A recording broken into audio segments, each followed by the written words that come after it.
Huomenta. Tämmöstä videota saa lähdin tekemään, kun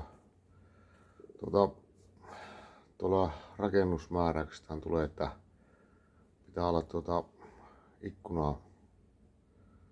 ikkunapinta-alaa pitää olla tietty määrä niin huoneessa. Niin sitten meillä on näissä ikkunoissa näitä kaihtimia, niin sitä mä oon sitten miettinyt, että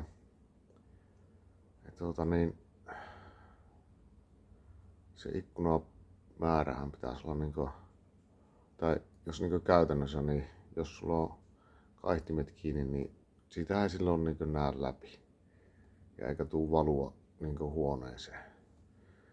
Niin meillä on sit tilanne kuitenkin, että auringon puolella niin on monesti kaihtimet kiinni sen takia, että sieltä ei tule sitä lämpöä.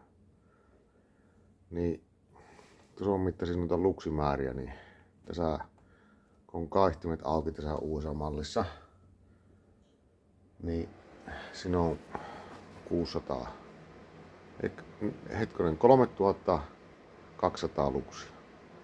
Sitten on tää perinteinen malli, mikä on perinteinen tilanne. Ja meillä on 600 luksia. Niin siinä on miettinyt, että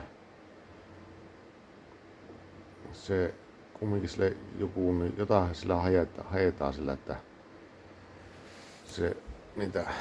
se päiväsaikaan pitäisi olla pystyä pitämään ne kaihtimet auki, että sillä on tämmöistä ihmisen terveyteen jotain vaikutusta sillä, että sitä päivänvaloa tulee.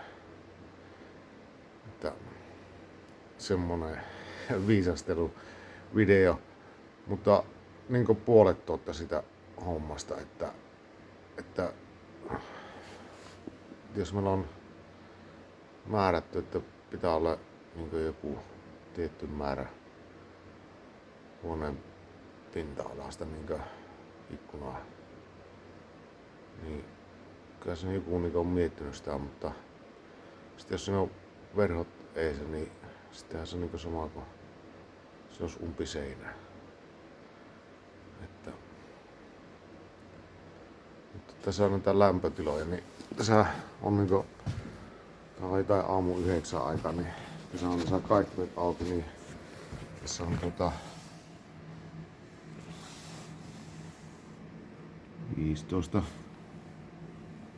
15,8 tässä on kaihtimet auki. Sitten